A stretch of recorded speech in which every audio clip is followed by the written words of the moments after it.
Click করুন অ্যাপের bell আইকনে আর সাবস্ক্রাইব করুন এবিপি আনন্দ। সব সময় থাকুন খবরে। আইন শৃঙ্খলা পরিস্থিতি নিয়ে প্রশ্ন তুলতে গিয়ে এবার সরাসরি রাজ্য পুলিশের ডিজিকে আক্রমণ করলেন রাজ্যপাল জগদীপ ধনখড়। তাঁর কটাক্ষ, রাজ্য পুলিশের ডিজি এত দায়িত্বজ্ঞানহীন হতে পারেন কি করে? কার্যত 100 রাজ্যের বিরোধী দলগুলির গলাতেও। সাংবিধানিক রীতি ভাঙছেন রাজ্যপালই, পাল্টা জবাব তৃণমূলের। State is safe haven to terror, crime, flourishing illegal bomb making and corruption. Time to sanitize power corridors of intruders and hermits so as to restore rule of law.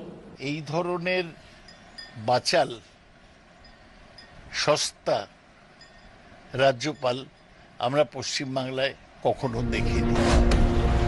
21 বিধানসভা ভোটের আগে নবান্ন এবং রাজভবনের দরজায় ফিরে এসেছে সেই শব্দবন্ধ, হারমাত।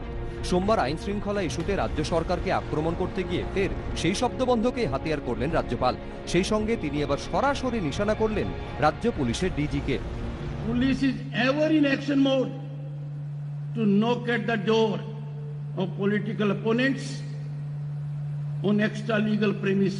How could DGP be so arrogant, so dismissive, so callous? ডিজিপিকে এভাবে আক্রমণ করা নিয়ে রাজ্যপালের উদ্দেশ্যে তীব্র কটাক্ষ ছুড়ে দিয়েছে তৃণমূল। এই রাজ্যপাল বলেন যে উনি সুপ্রিম কোর্টের আইনজীবী ছিলেন। আমি শুনেছি যে ওর কোনো পসার সেরম ছিল না। রাজ্যের কোনো মন্ত্রী, কোনো অফিসারকে সাংবিধানিকভাবে রাজ্যপাল লিখতে পারেন না।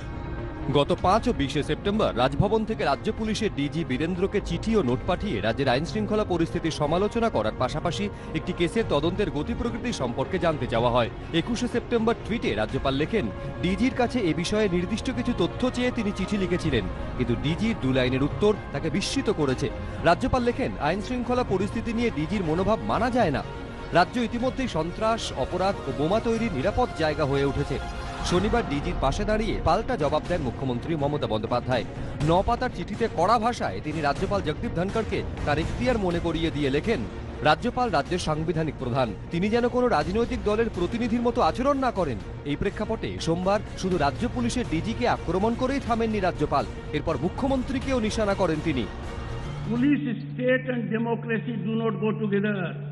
দে go by command, which has political orientation, political purpose.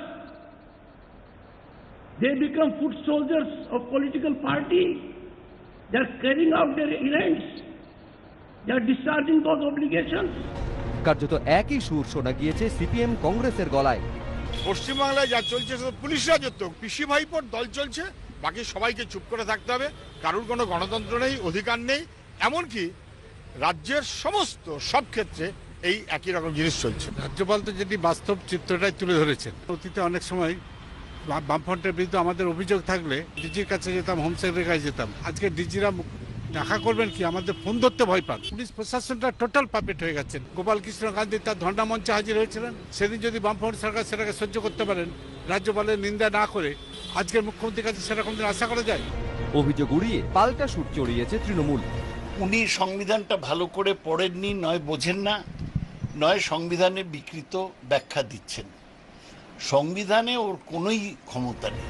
BJP অবশ্য প্রত্যাশিতভাবেই রাজ্যপালের পাশে দাঁড়িয়েছে।